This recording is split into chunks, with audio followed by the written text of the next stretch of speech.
Thank you, everybody, for attending this session, the 12:30 session, a big tent approach of parking programs. My name is Dr. Graham Pruss, and I use he, him pronouns. I'm an anthropologist and a mixed methods researcher who works primarily with people who live full-time in vehicles as their primary housing. We'll start our discussion by talking a little bit about what the overview of today's session is, clarifying some terms, talking a little bit about vehicle residency and some ways of understanding vehicle residency. And as I mentioned, I hope that we have time for your questions as well. So please send them on looking at the chat, I see. Sorry, it looks like everything's okay. And please send them on to our chat moderator who will collect them and share them so that we can answer them. All right, so without any further ado, we'll jump right in. Is this moving forward? So we'll start off with talking again a little bit about what is vehicle residency. We're going to talk a little bit about what is the big tent approach. I know we've talked about that in a few of the sessions, but we're going to explain a little bit more about where that comes from, what the ideas are behind that. Talk about what are parking programs, a variety of parking programs, and vehicle resident services, because I think that we, as we'll see, there is much more than just sort of the standard models, as Emily mentioned in our, I think it was Emily, mentioned in our plenary, one-size-fits-all solution rarely works for all people because we are distinct, unique individuals that have many different issues. And then finally, we'll be talking about how different parking programs and services can meet these diverse needs of vehicle residents. So, I'm trying to click through these as we go through this. So what is vehicle residency? Well, very simply, vehicle residency can be considered as the habitation of a vehicle as a primary residence. And I say primary as in a person's form of shelter in that moment. Now, this is a bit of a subjective definition because it includes if a person was sleeping overnight in a vehicle and that was the only place they had, if they had lost their housing and moved directly into a car, that would make them a vehicle resident. If they had been living for 20 years in an RV, that would make them a vehicle resident. If the person is traveling for several months out of the year while they are in that vehicle as their primary residence, they would be a vehicle resident. And it's important to sort of have this more looser definition because it really brings together the many different people who are living in vehicles,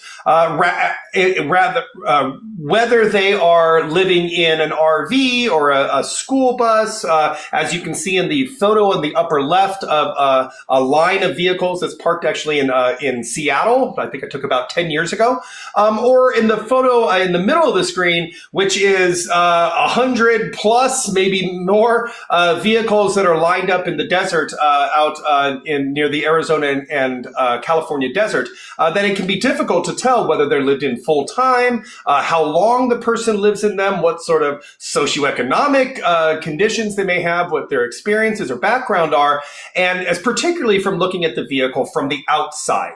And so often when social services, researchers even, or policymakers think about vehicle residency, it's often in sort of a binary, two different forms. It's either on one hand, people see this as homelessness, or on the other hand, as vacationing. And those are two very different extremes. And what's often missing in the middle, as people talked about in our plenary, are the many groups of people who are using vehicles as affordable housing, as a response to the larger housing market, to their desires and discomfort living in certain communities, the communities they may have been raised in, their inability to continue to have a space in those communities because of rising housing unaffordability, for so many other reasons, whether they're medical reasons, mental health care reasons, trauma-based reasons.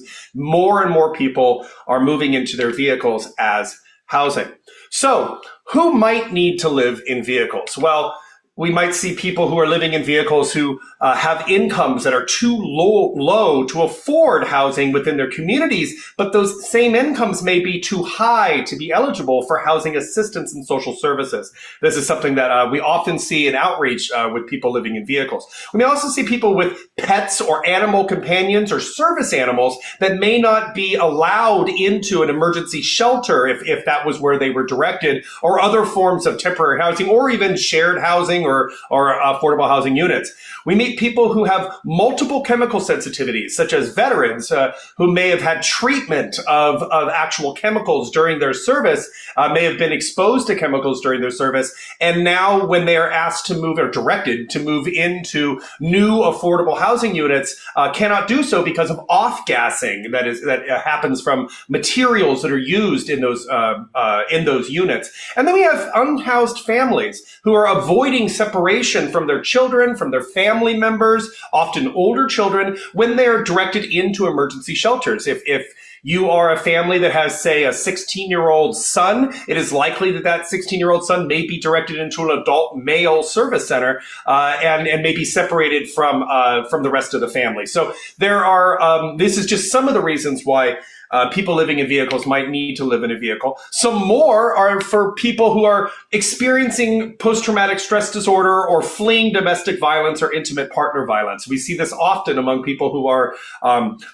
human trafficking victims, who are survivors, who are hiding within vehicles, either from their trafficker or from someone who has committed violence against them and someone that they're afraid of being around. Also, a lot of, again, veterans who have experienced, or other people who are experiencing post-traumatic stress disorder and use vehicles as a way to create a sort of mobile, safe space that they can move throughout the world and have a space that they can return to if things ever get a little bit too scary or traumatizing out in the world that they live.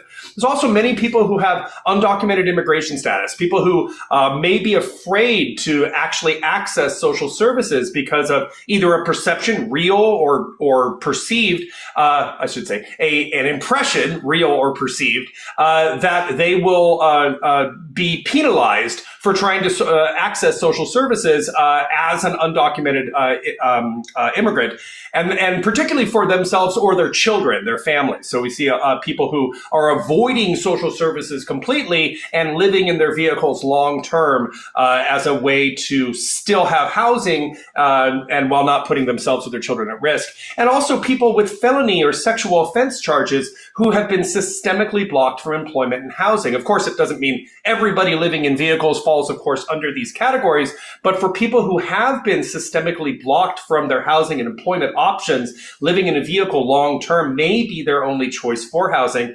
And then, of course, of all of these people, many do not identify as homeless. Some do, and of course, we're not telling anyone how they should self-identify, but for those who do not self-identify as homeless and who are being encouraged or even directed to engage in, quote, homeless services, they may be resistant to that and saying that that's not for them. That a lot of times we hear people saying those services are for someone who needs it more, who's living in a tent. And often on the other side of that, outreach tends often in many communities to be more directed to people who are living more exposed in tents or under bridges rather than people who are living in vehicles, particularly larger vehicles such as RVs and trailers.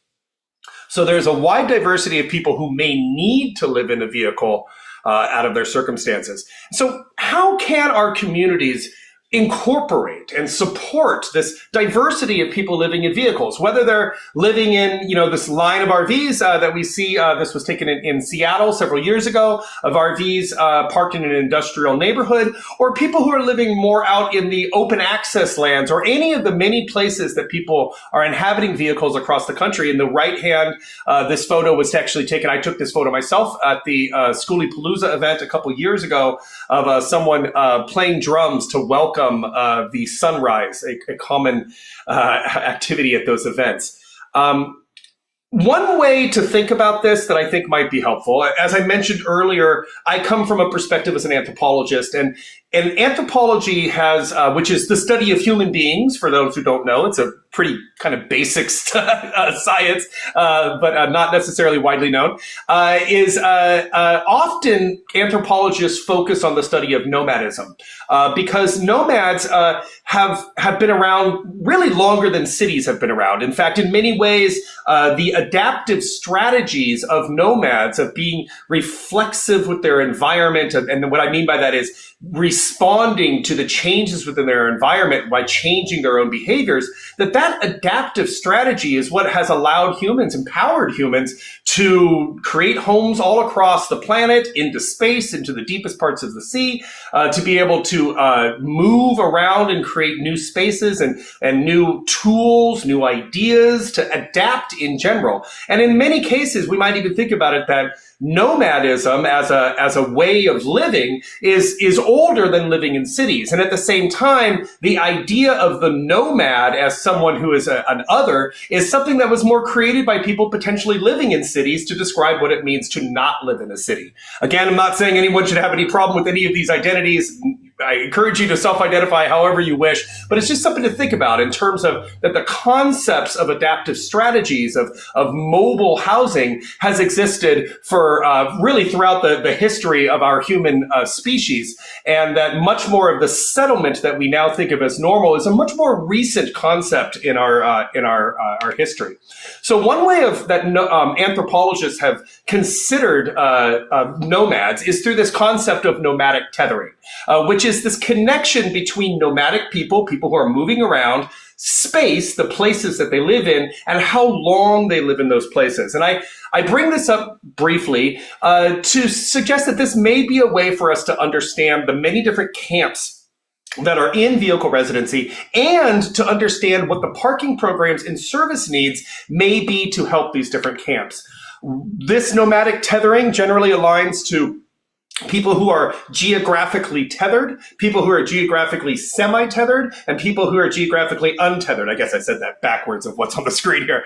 But what that means is, we talked about this briefly in the last session we were in, but that this generally relates to the amount of time a person stays in a general area, say like 100-mile radius, a region, and whether the person stays under 1 season, between 2 seasons and 1 year. So under 1 season would be untethered. People who stay between 2 seasons and 1 year would be semi-tethered, and people who stay for 1 year or more may be considered geographically tethered.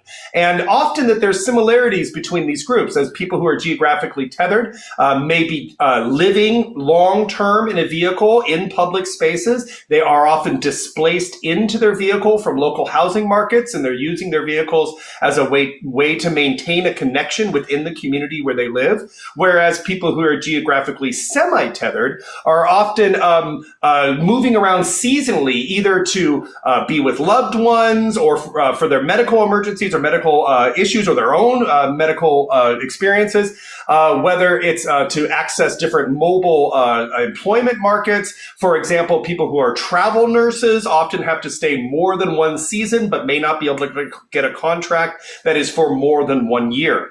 And then we have people who would be geographically untethered, again, who are not staying in any one location for more than 1 season. And often these are people who are working in more remote workforces, large seasonal labor forces, moving between harvests, between working in festivals, shipping, outdoor activities, campground hosting, all these sorts of things, short-term campground hosting. And often there could even be a mix between this. And I would say that one thing to consider, and this is sort of throughout everything we talk about this, is that these are, in a sense, temporary behaviors. Every one of these, as people are doing them, are behaviors that are within a moment. That is to say, one could change these categories very quickly. One could go between staying in one area for year over year to moving and staying in one location no more than a season. And we see that often within the general human population, and often within nomadic communities as well.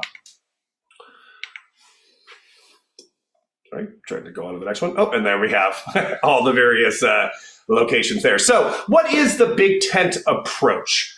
So as a basic definition, the many camps under a big tent approach respects and values the many individuals, communities, and camps in that sense that form under this single big tent of vehicle residency. And this is actually a long-standing nomadic approach. Many nomadic communities use a very similar philosophy to organize all under sort of one banner of a cultural group or of a certain cultural movement or a collection of people, and that they use that as a way to that this approach is then inclusive of all people who would be in that, particularly vehicle residents, as we're discussing here, regardless of their vehicle type, their race, their gender, their sexual preference, ability, health, age, or their financial, employment, or housing status. And that really the idea of this approach, as we've talked about several times, is to bring together people, to be able to share information, to respect the differences, to be able to value what we all bring to the table so that we can work together as a collective movement and fight for the rights of all people who fall and who live under this big tent of vehicle residency.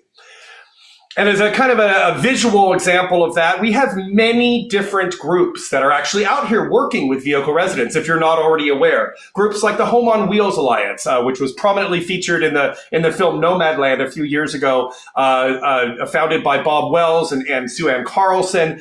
They have a great new director, J.D. McCreary, I believe is his last name, and who is doing amazing work in organizing the community of people living in vehicles. They do a lot of mutual aid work, a lot of fundraising efforts, and they host the annual Rubber Tramp Rendezvous in Quartzsite, Arizona, where hundreds of people come, even thousands, to experience vehicle residency in that community and to learn from other people in workshops, daily conversations. They even have actually a whole part of the Rubber Tramp Rendezvous is dedicated only to women to address women's needs while they're living on the road. We also have groups like the Escapees RV Club, which is almost on the other side of the spectrum from that, but still a community organization that brings together people living or staying in RVs. Often they're snowbirds, they may be work campers, they may be living in more upscale RVs, often full-time employed, but they still pull together to be able to meet on the road, create communities, attend large events, and be able to work together to advocate for their communal RV living. And then, of course, we have the National Vehicle Residency Collective, which founded a couple years ago, as you probably, most of you may know, in 2021, to help advocate for the legal rights of people living in vehicles, for their property rights, and for the spaces and services that are necessary for the wide diversity of people living in vehicles across the United States. And we work with the National Homelessness Law Center, in full disclosure, who is one of the supporters of the NVRC, who also, as you heard in our plenary, is focusing on the more larger criminalization aspects around people who are unhoused as well as vehicle residents. And as you heard in the plenary, the widely discussed and publicized Johnson versus Grants Pass case, which is currently under review in the Supreme Court, has direct impacts on people living in vehicles and actually comes from people living in vehicles, is directly related to people living in vehicles. So there's a lot of different groups that are doing this work in different ways, but they all sort of work for this group of vehicle residents in this sort of large, big tent approach, which has many different types of vehicles, many different types of individuals, many different types of experiences, some in small subcompact cars, some in RVs, some in trailers, some in box trucks, vehicles of, or overlander trucks, vehicles of all shapes and sizes fall and exist under this big tent of vehicle residency.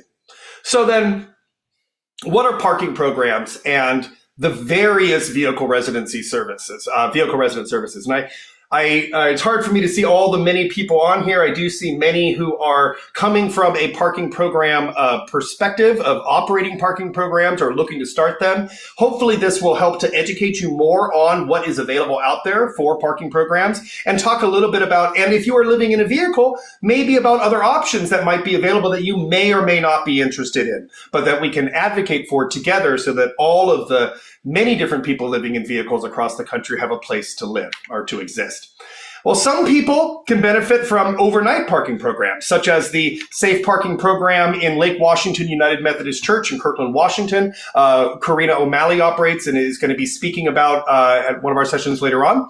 Or the overnight parking program at Kipling Automotive Group in Charlotte, North Carolina, which was discussed in our last session, which is actually a commercial car dealership where the owner saw that many people were moving into the area, did not have a place to live, and opened up their lot for people who were particularly working to park overnight while they were securing their own forms of housing.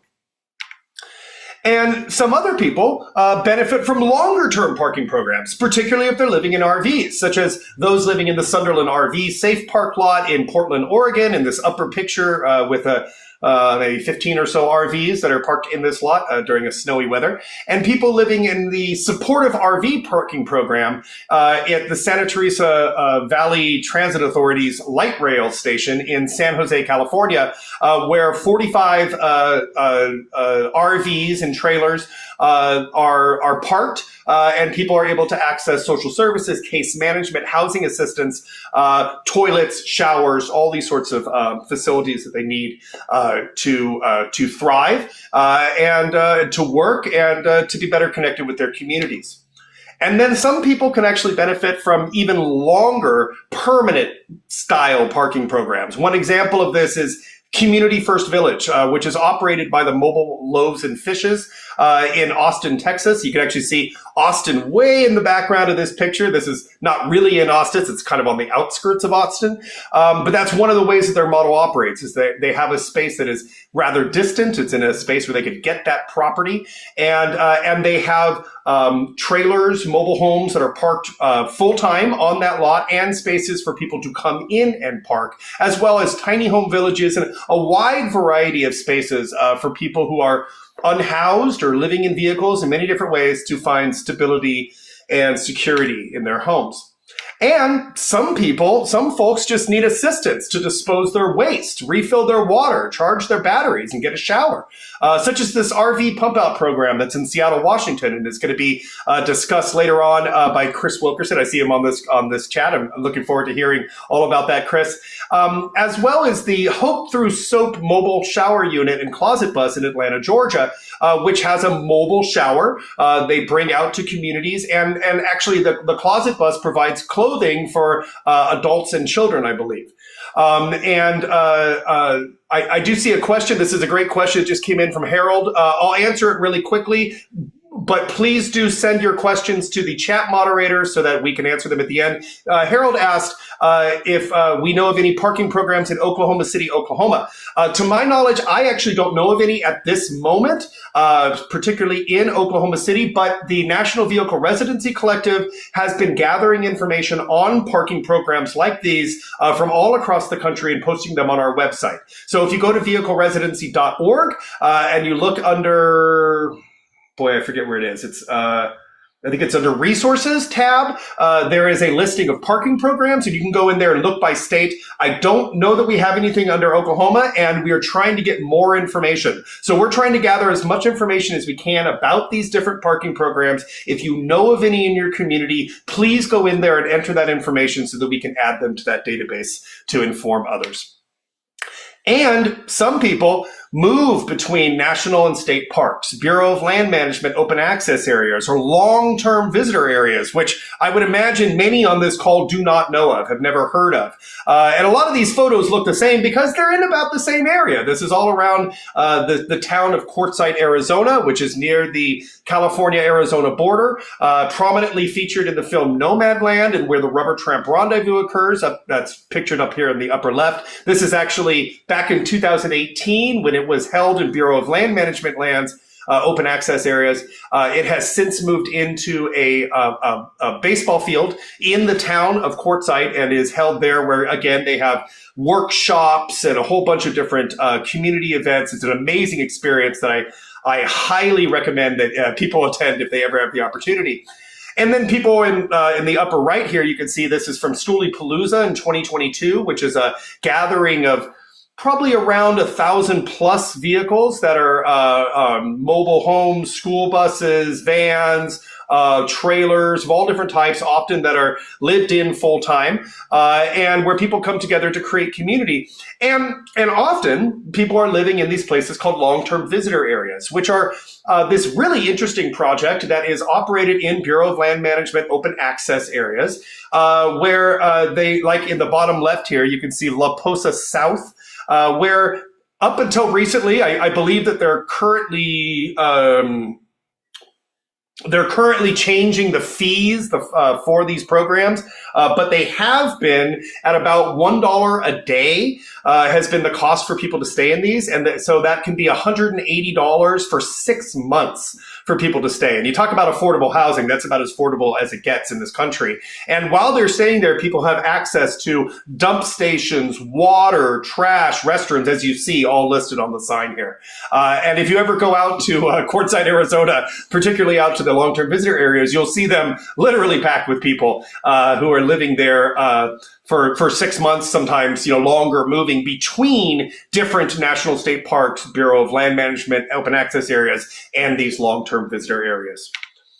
And then there are some people, and I swear this is the last of these slides of examples, who travel across the U.S. to work in seasonal work camping or harvests or shipping, festivals, events. This is much more the people that we talked about earlier that are untethered, that are moving around and not staying in one area more than one season. In the bottom left is a photo of a aerial shot of the RV Big Tent Show in Quartzsite, Arizona. And that little town of Quartzsite, Arizona, which doesn't look so little in this picture, is only, I think, a few thousand people during the off season. But during the winter, between December to around February or March, it explodes into people, with people living in vehicles. I shouldn't say explodes, that sounds negative. It grows significantly with people who are living in vehicles, particularly RVs. But not all, in vans as well, minivans, cars, trucks. And the Big Tent Show, which occurs in January, is one large event where RV manufacturers, people who sell various equipment for living on the road, as well as these companies that hire people for work camping, which is I should define that. Work camping is actually a trademark term by Work Campers, the website, but it refers to people working while they are camping. So that might be a campground host who's employed by the campground to work there. It might be a gate guard at an oil field or other Army Corps of Engineers site, or any of these places where they might need a person to stay long-term to watch a certain area or sign people in and out. And they sometimes they offer a place to park for free. Well, it's not really free, the person's working, but it offers a place for the person to park where they may get access to, say, propane or water or toilets, other facilities. Often these programs do pay. And then there's also a lot of people or employers who are hiring for harvests, for the beet harvests, particularly in the winter, people who are hiring for the whole shipping economy. In the upper right here in this photo is the Camper Force program that was operated by Amazon. You may be familiar with that, again, prominently featured in Nomadland. This actually canceled in 2023. Not a lot of people know that, but the Camper Force program has gone away. Or I should say, Camper Force stopped supporting RV residents in that. The Amazon shipping, of course, continues, but they stopped actually being able to actually supporting people living in vehicles to be part of that camper force. That said, there's still a lot of other companies that do shipping, and a lot of people are employed in that seasonal labor of shipping. And then in the lower right here, you see RVs that are parked for a beet harvest in Sydney, Montana. And those harvests often are in the northern parts of the state and of the United States. And then there's, of course, a lot of people who are working in festivals, events, amusement parks, all sorts of outdoor activities. So all of this group of people, this large variety of people who are living short-term, medium-term, long-term, all in a sense live under this big tent of vehicle residency. And again, this gets back to that nomadic tethering concept of how long people are living in that area. Is it for 1 season or less, 2 seasons to a year, no more than, oh, actually, that last one should be updated. It should be 1 year plus, actually, is the long-term version. And that might help us to better understand and triage from a medical or social service perspective, people who are living in vehicles to better connect them with the services that they need. So how can we connect people with these diverse spaces and the aid that they seek, that they desire, not that we necessarily want to put on them? I think that thinking about this in terms of short-term, medium-term, long-term, or another way to describe that would be short-term might be geographically untethered, medium-term might be semi-tethered, long-term might be tethered. That is thinking through how these equate to different types of spaces. Short-term parking programs, open access areas, rest stop amenities are often used and can be very valuable for people who are only looking to stay in an area for less than a season. Whereas for people who are looking to stay 2 seasons to a year, need medium-term parking programs with potentially monthly or annual camping sites. They also will often access open access areas, but they'll need nearby civic and hygiene amenities while they're living in their vehicle, often to access workforces or to medical care for themselves or their loved ones. And people who are living long-term in an area or might be considered geographically tethered need longer-term parking programs. So this might be a space such as like a mobile home park, maybe a subsidized mobile home park, where people can get housing or a space for their vehicle as housing, a place where they can have the infrastructure to safely maintain their vehicle, to be able to dispose of their waste properly, to get the shower they need, and also to be able to leave their vehicle when they go off to work or seek medical care, where they can get access to social services and employment assistance if that's helpful to them, if they need that, and again, on-site civic and hygiene amenities. So I'm going to give one last slide, and we're actually right at about the point where I want to move into question and answer. So if anybody has any questions, please share them with our chat moderator, TK, and we'll start moving into some of the questions and answers. But this last slide is a lot of information. All of this is going to be available afterwards if you'd like to see this again, and also, of course, on the YouTube video.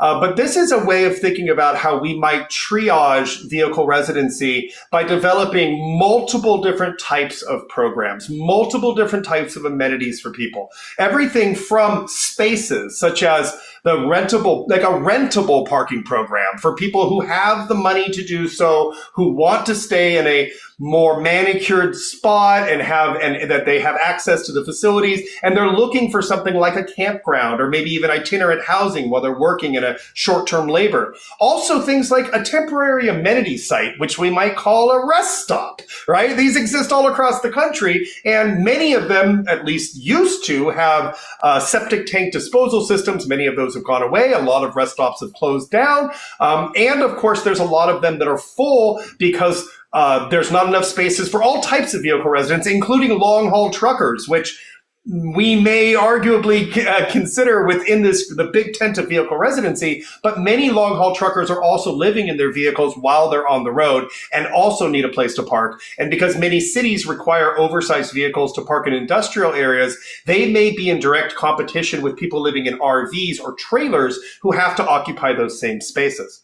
And then also we have medium-term parking type sites, like supportive parking programs, like the ones that I mentioned in San Jose or Portland, which are more akin to like long-term transitional parking or transitional housing.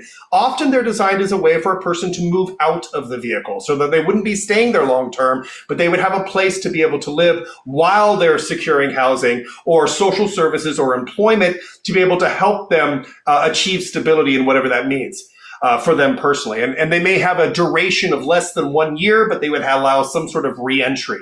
And then there's safe parking programs, which are probably the most well-known, well-discussed version of parking programs, but are a very specific type of program. And it's, again, not a one-size-fits-all solution. Many safe parking programs, and I should say there's a variety of types of safe parking programs, excuse me, but the majority of safe parking programs tend to be overnight parking. They tend to be rather short-term. They tend to be for smaller vehicles. There are some that are 24/7 that offer spaces for RVs, but many of them are more designed to help people who are living in their vehicle because they have no other option, often in a smaller vehicle, and to help that person connect with housing as quickly as possible to move out of that vehicle. And then for people who are living long-term in their vehicles, who may be geographically tethered, I think we need to consider the importance of mobile home parks and RV parks in our affordable housing pool as a society. In fact, I read a statistic a while back that 6.7% of the US population is living in mobile home and RV parks. And yet at the same time, many of those are closing down as they're being redeveloped for new housing, new industry lots, new Amazon shipping centers. I shouldn't call out Amazon. New shipping centers for any company that might be running them. And that we need to preserve those spaces for people that rely upon them to live, and also think about what it might mean to open new ones of those, and how we can apply housing subsidies for people who own their mobile home as housing and simply need a place to live in it that has infrastructure, safety, security, so that they can thrive within our communities.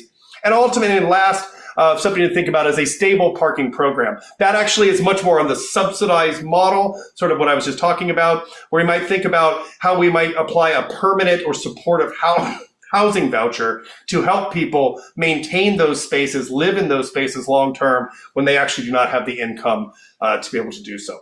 So that was a tremendous amount of information. It's 1:07. We have about 10 minutes left, a little bit less than that, but we do have a couple questions. I'm going to stop sharing, or actually I'll go to the last slide. And it looks like we have a question, first off, from Peggy Lee Kennedy, who asked, great question. What do I have to say about high barrier rules for safe parking? Let me cough real quick. So again, the question was, what about high barrier rules for safe parking? That's a good question, Peggy Lee, and it's a difficult question to answer because there's a lot of reasons why different parking programs have the rules they do. Many are required by the property owners or by the local cities or jurisdictions that they operate in that maybe have legal requirements, such as the amount of vehicles that can be on a certain space, or the level of resources or scope of the services. A lot of times they may have background checks that they require, some sort of good neighbor agreement. They may require vehicles to be operable, to be registered, to be licensed. All of these have significant legal implications. And so it's difficult to really critique them because they come often from outside of the parking program. It may not be the parking program's choice to have those barriers, but those barriers still can be a significant deterrent for people to access those programs. And ultimately, they can even become a way that limits certain groups of people from getting into those programs. For example, one of the things that we've seen, and we're going to talk about in our session on RV surveys tomorrow, is that many people living in vehicles who are living, particularly in RVs, who are living on the streets, that a disproportionate number of people have disabilities or self-report disabilities as compared with the housed population, and actually even as compared with the unsheltered population. And that when we talk with people who live inside safe parking programs, we often see that there's a lower amount of disabilities that are reported. And yet at the same time, people have a much higher rate of vehicle ownership, vehicle registration, and vehicle insurance. Now, that would actually make sense because the requirements for those parking programs are that the vehicle is owned, that it's insured, and that it's registered, or that it's operable. And so that ties into the disabilities, because if a person has some sort of health or mental health, physical health or mental health disability, and is unable to keep their vehicle registered, to be employed, to be able to pay for their insurance, or if because the vehicle is parked on the street for many years, it's almost impossible to do maintenance. In fact, it could be illegal to do maintenance on your vehicle on the street. Maintaining those sorts of things may be impossible for that individual, or at least extremely difficult. And that then becomes a barrier to that person actually entering the program. So my thoughts on those is that we should be questioning and sort of pushing back on the need for those barriers, questioning and trying to find ways around them, and seeing if there's other ways to meet the needs of the property owner. To be honest, they are the person who owns that space, the local politicians, the local laws, so that we're being able to include as many people as possible in the system of care without excluding people because of their experiences. We have another question from Amanda Johnson. Are there any orgs that you know of that are accounting for disaster relief needs with the changes in our weather, putting people suddenly into vehicle dwelling? My experience with disaster relief shows that survivors are highly discouraged from using their vehicles long term when housing goes through the roof in those areas. Amanda, that is an excellent question. Thank you for asking it. We actually will be talking about this in a session later on with our colleagues who are in Maui and have experienced this recently with the Maui fires, as well in that same session, people who are living in Santa Cruz, California, which experienced a set of significant fires a couple years ago, which directly led to a large number of people living in vehicles on the streets, and then later on led, one might say arguably, it seems that they're directly connected, to a criminalization effort in which people were driven from the streets and new ordinances were put up. So there is often a real serious tie between displacement by climate change, natural disasters, beyond just housing unaffordability. And yet at the same time, what we often see is that many people who are displaced into vehicles on the street, at first there's often a compassionate response of, standing together, standing strong for us to help our displaced neighbors. But as we saw in Santa Cruz and as people also saw in Maui, within about a month, often that changes to sort of a completely 180 degrees of saying, we need to get rid of this population, of this sort of blight, as I put air quotes around that term blight, because I don't agree with that term. But that's sort of the perception, and that often that is used to create criminalization efforts to drive people out. So I encourage you, Amanda, I know I didn't quite answer your question about the orgs that are doing that work, but please attend to that session and you'll learn more about it, because some of those orgs are actually going to be talking at the session about that. Ginny Madsen asked, I'm going to do one more question before we wrap up. So maybe I'll do two, because I see another question here to do. I'll try to ask quickly. When property owners, this is from Ginny Madsen. When property owners want to make maximum profit from parking areas, it makes those parking areas unaffordable. Very true. I knew many people who were displaced into vehicles when fires burned their home, as we just discussed. They at least own property that they could park on. That's a great comment. I misread that as a question, but I agree with you completely. And this is one of the challenges that occurs. I'm going to ask you, our last question is from Chris Wilkerson, which I'm really glad to see Chris is here as one of the operators of the Seattle's RV wastewater program. How do public and political perceptions differ between vehicle-based residency versus unsheltered homelessness? How do these perceptions or misperceptions affect public-funded interventions? Chris, that's just such a great question. I think that for in many cases, vehicle residents are grouped under the unsheltered homeless umbrella in this sort of big tent sort of concept. Whereas many people, and I would imagine many on this who are listening now, may not identify as homeless themselves. And I've often heard throughout my research, I'm not homeless, that vehicle is my home. And so I think that a lot of times the public and political perceptions actually are pretty aligned with seeing people who are vehicle-based residents and unsheltered homeless as being sort of the same population. And that actually can be, and while there is a tremendous amount of overlap, in fact, one might say that anybody who's living outdoors in a vehicle is unsheltered and potentially homeless, even though many, again, as I said, many people do identify their vehicle as a home.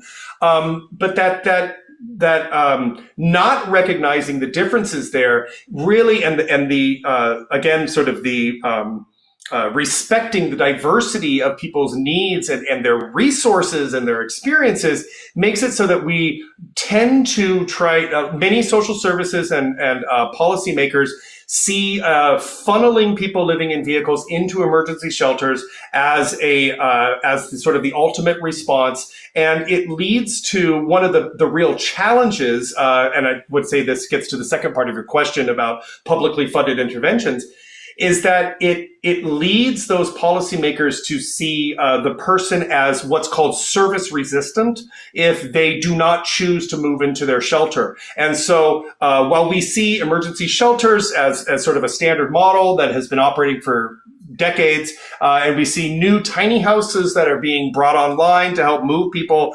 off the streets into tiny houses, we see a lot more difficulty with funding around parking programs. There's been a lot more difficulty with the expansion of the parking program models because many times it is seen as sort of a stopgap, and even also as a place that is in a sense, I've heard the term a race to the bottom, where people are considering that we're creating a space for people to live in substandard spaces. At the same time, again, many people who are living in their RVs are doing so because they see no other options. The asset of the RV itself may be used against them in seeking housing, so they may not actually be on a housing wait list, and they still need that space to exist. Or, as I mentioned in a previous panel, one of my favorite quotes about nomadism is that without a legal space to exist, nomads are rendered illegal, whatever they do.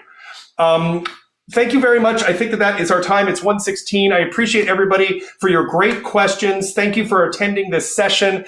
Please reach out to me if I can ever answer any more questions or you would like to learn more about vehicle residency, the Big Tent approach, parking programs, how you can develop parking programs in your community. My name is Dr. Graham Pruss. I'm the director with the National Vehicle Residency Collective. I'm also principal scientist with DRVR Consulting that works with vehicle resident communities and communities across the country to develop services for vehicle residents. So I look forward to talking with you more. Please reach out if I or any of our team can help with anything. Thanks again for attending our session. I look forward to seeing you in the next one.